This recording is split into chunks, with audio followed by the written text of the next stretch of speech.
The vast emptiness of space stretched out before Captain Elena Reyes as she stood on the bridge of the ESS Curiosity, Earth's most advanced deep space research vessel.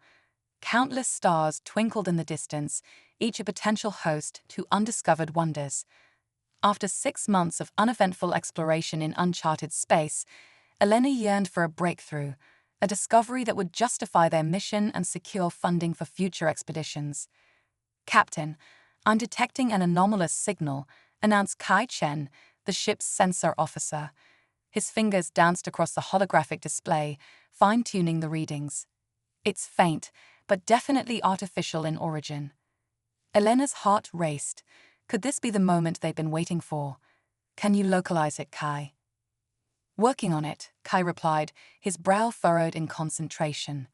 "It's coming from a system about 2 light-years from our current position. The signal, it's a distress call, Captain." The bridge fell silent as the implications sank in. A distress call, out here in unexplored space, could only mean one thing: first contact with an alien civilization. "Plot a course, maximum safe speed," Elena ordered, her voice steady despite the adrenaline coursing through her veins. "And alert Earth Command. We may have just made history." As the Curiosity surged towards the source of the signal, Elena gathered her senior staff in the ship's conference room. Dr. Amelia Okafor, the mission's xenobiologist, could barely contain her excitement. "This is unprecedented," Amelia gushed, her dark eyes sparkling. "We have a chance not just to make first contact, but to aid an alien species in distress. The scientific and diplomatic implications are staggering."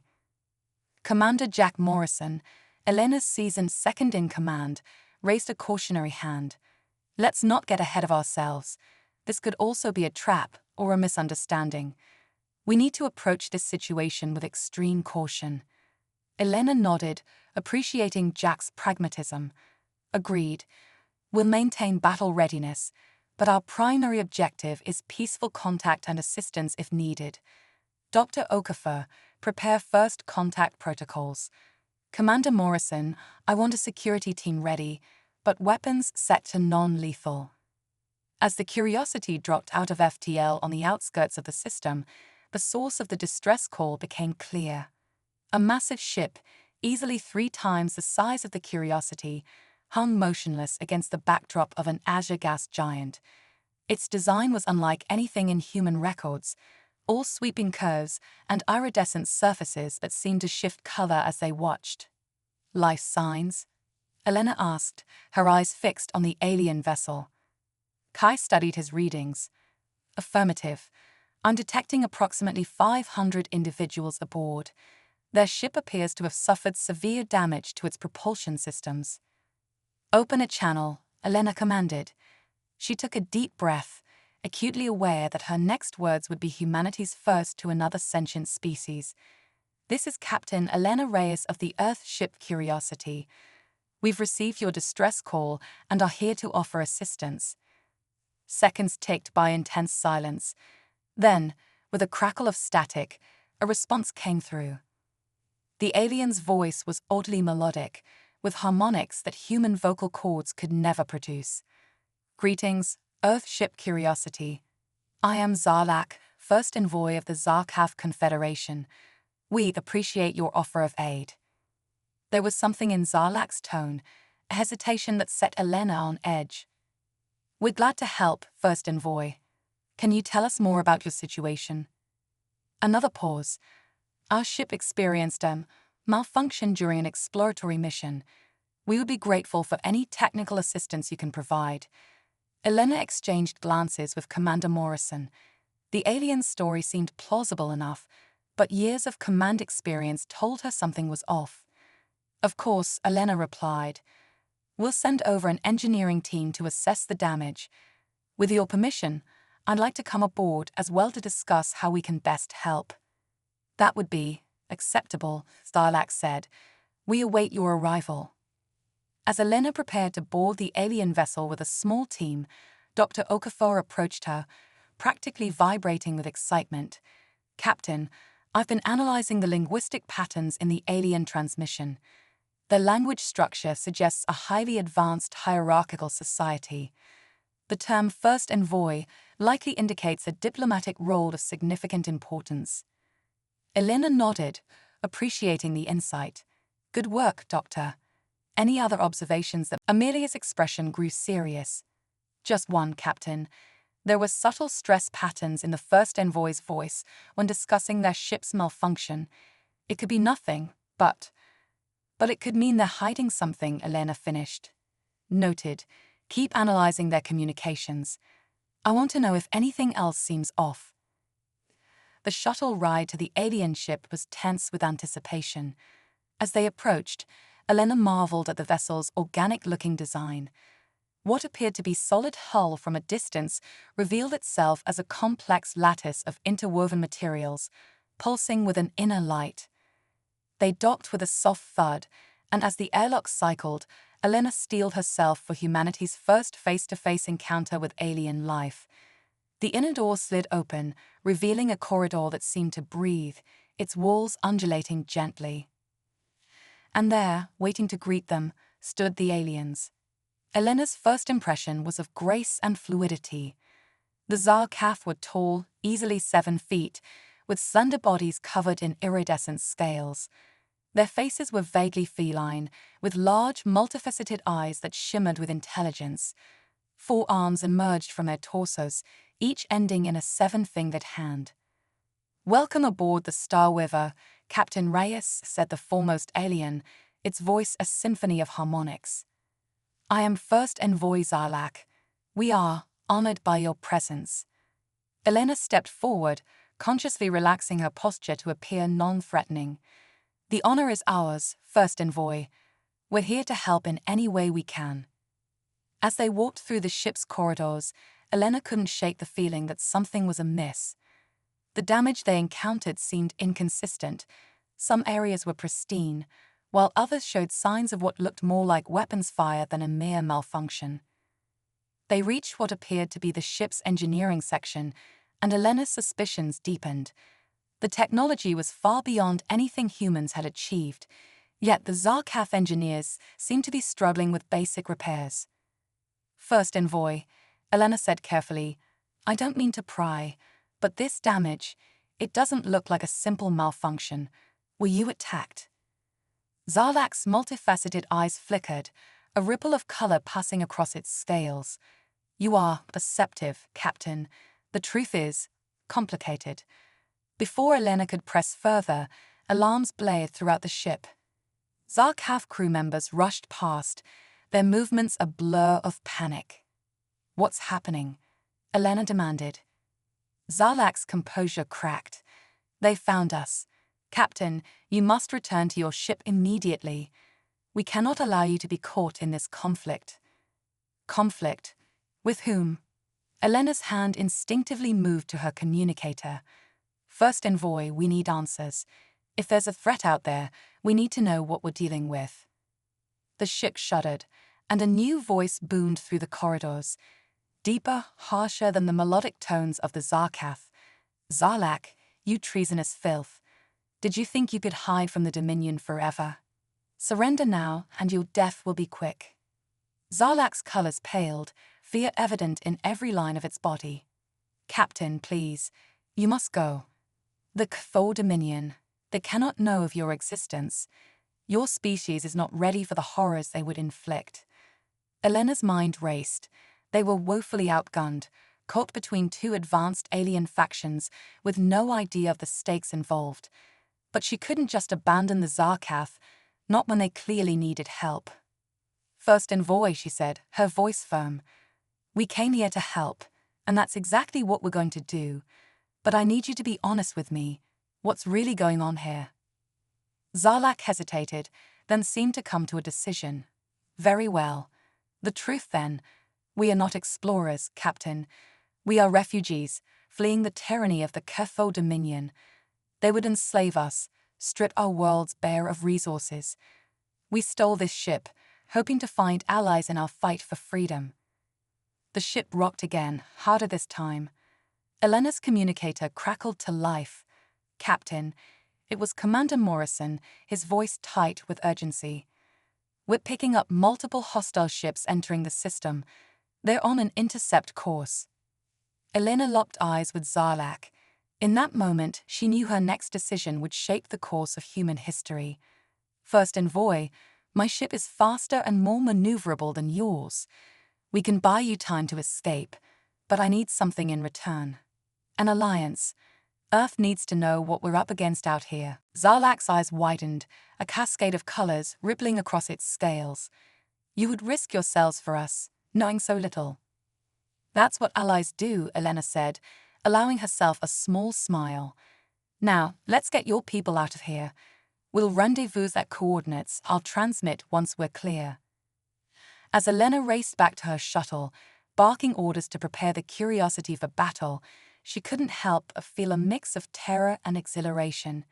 Humanity had hoped for a peaceful first contact, a gradual introduction to the galactic community. Instead, they were about to announce their presence to the cosmos with a bang. The shuttle detached from the Starweaver, and Elena watched as the massive Zarkath ship lumbered into motion. In the distance, menacing shapes resolved into the attacking Cathol vessels, all sharp angles and bristling weapon arrays. All hands, battle stations, Elena commanded as she stepped onto the Curiosity's bridge.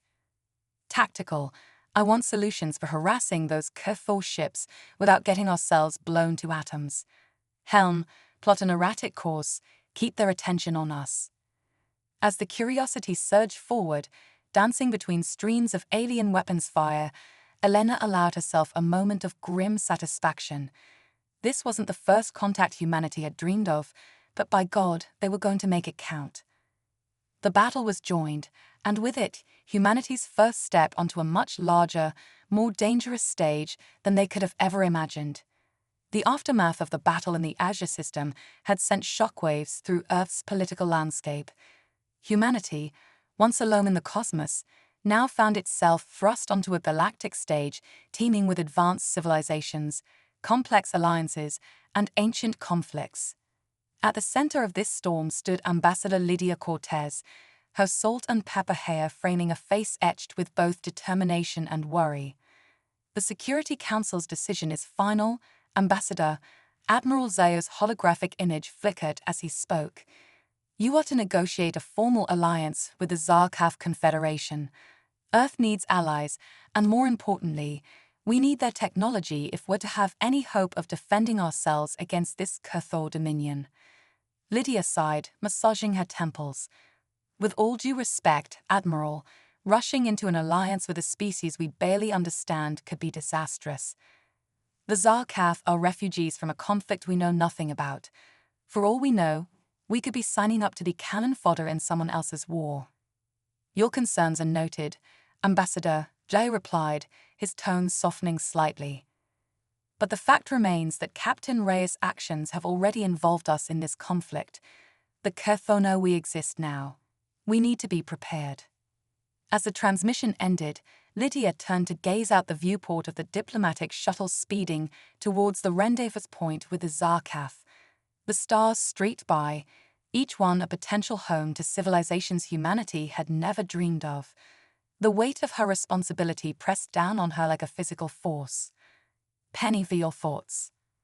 The voice belonged to Dr. Amelia Okafor, the xenobiologist who had been part of the original Curiosity mission.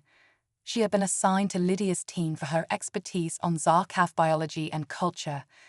Lydia managed a wry smile. I'm not sure they're worth that much, Doctor. I just can't shake the feeling that we're moving too fast. There's so much we don't know. Amelia nodded, her dark eyes thoughtful. I understand. But consider this, the Zarkath reached out to us in their moment of need. They trusted us with their lives. That has to count for something.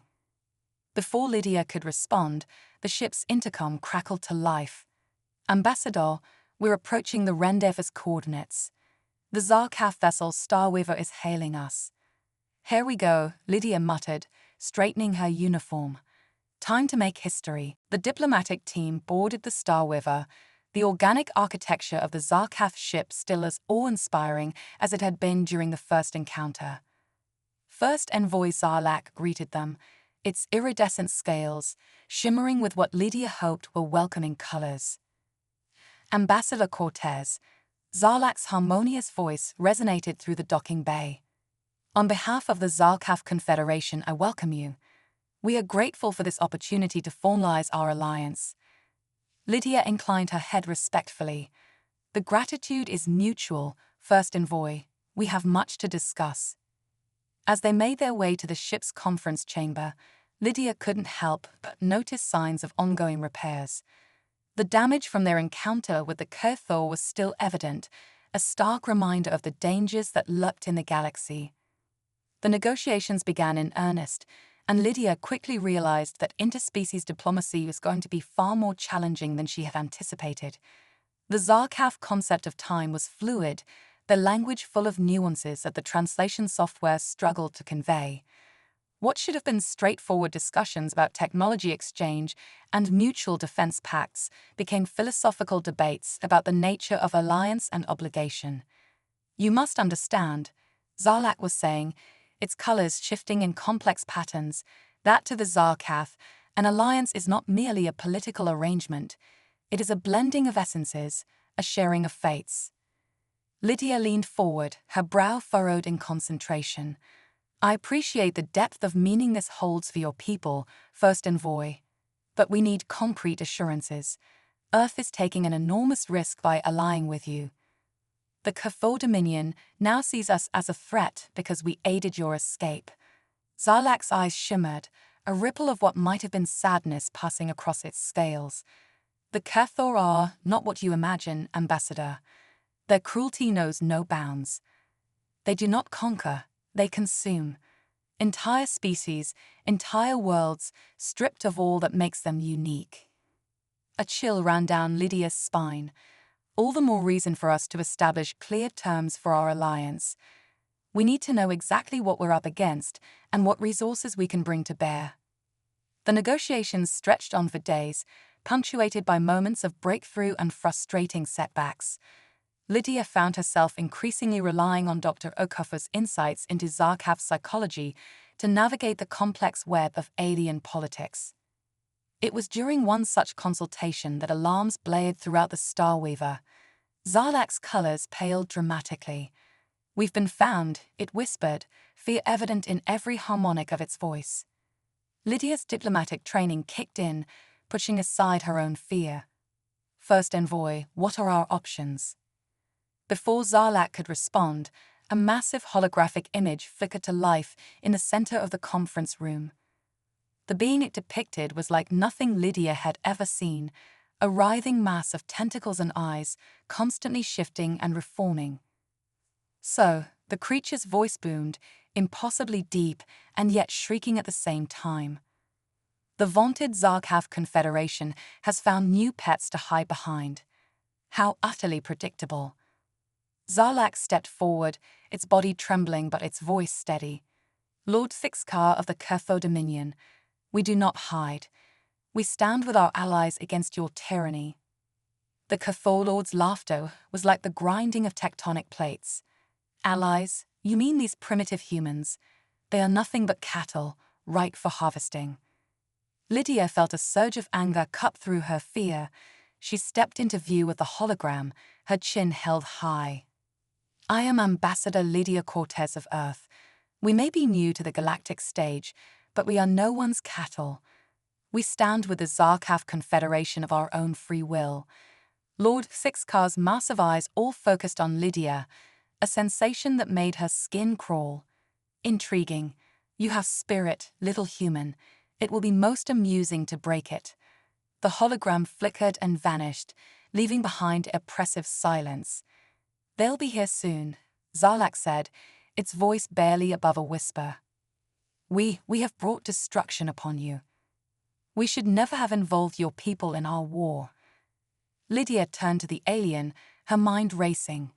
In that moment, she made a decision that would alter the course of human history. No, First Envoy, you've given us a chance to fight for our future. The Kurthor would have found us eventually. At least now we're not facing them alone. She tapped her communicator. This is Ambassador Cortez to all Earth ships in the vicinity. Red alert. Prepare for imminent hostile contact. She looked back at Zarlak, her expression grim but determined. Now, let's show these Cathor what happens when they threaten our allies. As the Starweaver and the Earth ships moved into defensive formations, Lydia couldn't help but reflect on the irony of the situation. She had come here to negotiate an alliance. Instead, she was about to fight alongside aliens to defend not just Earth, but the very concept of freedom in the galaxy. The first Cathor ships began to appear on long-range sensors, their designs as grotesque and alien as their master. Lydia stood on the bridge of the Starweaver, shoulder to shoulder with Zarlak, watching as human and Zarkaf crews worked in frantic harmony to prepare for the coming storm. You know, Lydia said, a hint of gallows humor in her voice, this isn't exactly how I pictured my first interstellar diplomatic mission going. Zarlak's scales shimmered with what might have been amusement. The universe, Ambassador, rarely conforms to our expectations, but perhaps that is what makes it beautiful. As the Cathor fleet drew nearer, Lydia steeled herself for the battle to come. She was a diplomat, trained in the art of words and negotiation. But sometimes, when faced with an implacable foe, actions spoke louder than any treaty. All ships, she commanded, her voice steady and clear. Engage the enemy. Let's show the galaxy what happens when humanity and the Zarkath stand together. The space around them erupted in a dazzling display of weapons fire and explosions. Human ingenuity and determination combined with Zarkath technology and tactics, creating a formidable defense against the Cathor onslaught. As the battle raged, Lydia realized that this was more than just a fight for survival. It was humanity's baptism by fire, their first step towards becoming a true galactic power. And she, a diplomat thrust into the role of wartime leader, would do everything in her power to ensure that humanity emerged victorious. The fate of two species, and perhaps the entire galaxy, hung in the balance. And Lydia Cortez, ambassador of Earth, was right at the center of it all. Commander Jack Morrison stood in the shadows of a bustling alien spaceport, his advanced stealth suit rendering him nearly invisible. The cacophony of 1,000 alien languages filled the air, but Jack's focus was singular: find the truth behind the escalating conflict between the Cathor Dominion and the Zarkath Confederation. "Team, sound off," Jack whispered into his comm.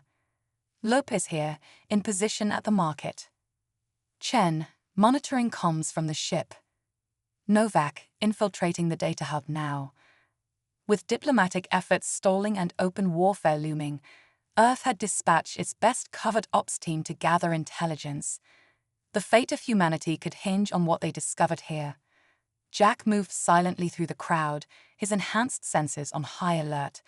He was headed for a clandestine meeting with a Cathor defector, a being who claimed to have information that could change everything. As he approached the rendezvous point, a commotion erupted in the market. "Commander," Lopez's voice crackled in his ear, "we've got trouble." Cathor enforcers, heavily armed. Jack cursed under his breath. "Hold position. Do not engage unless absolutely necessary." He spotted his contact, a writhing mass of tentacles poorly disguised in a hooded robe. As Jack drew near, the defector's voice rasped, human. "The truth, it's not what you think. The Cathor, the Zarkath, all pawns in a greater game." Before Jack could respond, energy weapons lit up the night. The Cathor enforcers have found them. "Novak." Jack barked as he grabbed the defector and dove for cover. "Tell me you've got something." "Data downloaded, Commander. It's... oh my God, you're not going to believe this." As weapons fire rained around them, Jack realized that this mission had just become far more complex and far more crucial than anyone could have imagined. The truth they sought could reshape the entire galaxy, and humanity was caught right in the middle of it all. "All right, team," Jack said, his voice steady despite the chaos. "New objective. We're getting our friend here back to Earth. Whatever he knows, whatever Novak found, it's time to blow this thing wide open." As they fought their way back to their concealed ship, Jack couldn't shake the feeling that they were on the precipice of uncovering something monumental, something that would change the course of the war and perhaps the fate of all sentient life in the galaxy. The real battle, he realized, was just beginning. Dr. Amelia O'Cuffer's hands trembled as she reviewed the data Commander Morrison's team had retrieved. The holographic display before her showed a pattern so ancient and vast it defied comprehension. "Ambassador Cortez, Captain Reyes, you need to see this," she called out, her voice tight with urgency. As they gathered around the display, Amelia began her explanation. "What we're looking at is evidence of a civilization that predates both the Kerthor and the Zarkaf by millions of years. They called themselves the Architects." Captain Reyes leaned in, her brow furrowed. "And how does this relate to our current conflict?" Amelia took a deep breath. The Architects didn't just vanish. They went into hibernation, leaving behind automated systems to shepherd the evolution of younger races. The Kerthor and Zarkaf. They're not enemies, they're failed experiments. Ambassador Cortez's eyes widened. Failed how? The Kerthor were meant to be guardians, the Zarkaf cultivators. But something went wrong. And now, Amelia's voice trailed off as she pulled up another set of data. "The Architects are waking up. That's the real threat we're facing." As if on cue, alarms blared throughout the station. Lieutenant Chen's voice came over the comms, panic evident in his tone. "Multiple unknown signatures detected. They're everywhere." On the main view screen, massive structures were appearing throughout the galaxy, unfolding like cosmic flowers, each one dwarfed even the largest Kerthor dreadnoughts. Captain Reyes straightened, her jaw set. "Send word to Earth, to the Zarkaf, even to the Kerthor. We need to put aside our differences. The real war for survival starts now." As the station erupted into frantic activity, Ambassador Cortez turned to Amelia. "Doctor, you've studied both our allies and our enemies. What chance do we have against these Architects?" Amelia met her gaze, determination replacing fear. The Architects created the Kerthor and Zarkaf, but they didn't account for humanity. We're the wild card in their grand design, and if there's one thing humans do well, it's defying expectations. Outside, the first shots of a war beyond imagination were being fired. Humanity, once a tiny speck in a vast galaxy, now found itself at the center of a conflict that would determine the fate of all sentient life. The Architects had awoken to find a galaxy that had outgrown their plans, and humanity, with its unlikely allies, stood as the last, best hope for freedom. The bridge of the ESS Unity buzzed with tension as representatives from Earth, the Zarkaf Confederation, and even the Kerthor Dominion stood side by side. Captain Elena Reyes watched the tactical display with steely determination as the Architects' world ships approached. "All fleets report ready, Captain," Commander Morrison announced, his voice steady despite the odds they faced. Ambassador Cortez stepped forward, addressing the assembled aliens. "For too long we've been pawns in a game we didn't understand. Today, we write our own destiny." Zarlak's scales shimmered with resolve. "The Zarkaf stand with humanity. Our cultivator's gift shall be your shield." The Kerthor Lord Fixcar writhed in what might have been anticipation. "And the Kerthor's fury shall be your sword. We were made guardians. It's time we lived up to that purpose." As the Architects' ships entered weapons range, Dr. O'Cuffer's voice came over the comms. "The countermeasure is ready. It should disrupt their control over their automated systems." Captain Reyes nodded. "This is it. All ships engage on my mark. Let's show these Architects that the children have outgrown the nursery." The space around them erupted in a symphony of advanced weaponry. Human ingenuity, Zarkaf biotic technology, and Kerthor destructive power combined into a force unlike anything the galaxy had ever seen. At the critical moment, Reyes gave the order, "Now, Doctor." A wave of energy pulsed from the Unity, cascading through the Allied fleet and washing over the Architects' ships. For a moment, everything seemed to pause. Then, one by one, the massive world ships began to power down, their automated systems confused and directionless. As the realization of victory washed over the bridge, Ambassador Cortez turned to Captain Reyes. "We did it. We actually did it." Reyes allowed herself a small smile. "We had a little help. Turns out the galaxy is stronger together than apart." In the aftermath of the battle, as the Allied fleet began the monumental task of securing the Architect's technology, Reyes couldn't help but feel a sense of awe. Humanity had not only survived its baptism by fire, but had united a fractured galaxy in the process. The future was uncertain, filled with both promise and peril. But one thing was clear: humanity's place in the cosmic order was no longer in question. They had proven themselves not just worthy inhabitants of the galaxy, but its guardians and unifiers. As the ESS Unity set a course for Earth, carrying with it the seeds of a new galactic alliance, Captain Elena Reyes looked out at the stars.